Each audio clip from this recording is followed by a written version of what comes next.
L'imitation de Jésus-Christ par Thomas à Kempis. Chapitre 16. Comment il faut supporter les défauts d'autrui. Ce qu'un homme ne peut corriger en soi ou dans les autres, il doit le supporter avec patience, jusqu'à ce que Dieu en décide autrement. Pense que cela est beaucoup mieux pour ton épreuve et ta patience, sans laquelle nos mérites ne pèsent pas lourd. Tu dois cependant supplier Dieu pour de tels obstacles, afin qu'il daigne te venir en aide, et enfin que tu puisses les affronter avec courage.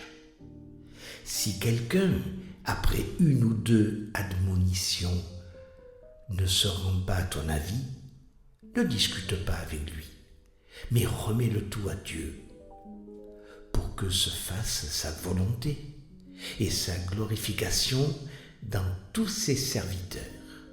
Lui qui sait convertir correctement le mal en bien, apprends à te montrer patient, dans la constance à supporter les défauts et les faiblesses, quelles qu'elles soient.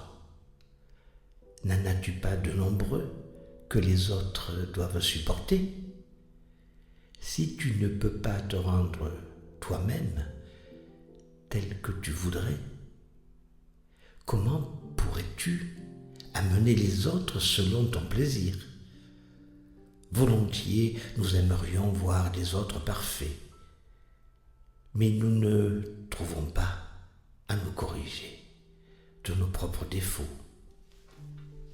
Nous voulons que les autres soient sévèrement repris et nous ne voulons pas nous corriger nous-mêmes. La trop grande liberté des autres nous déplaît et cependant, nous ne voulons pas que nous soit refusé ce que nous demandons. Nous voulons que les autres soient restreints par des règlements et nous ne pouvons souffrir que nous soyons empêchés en aucune façon.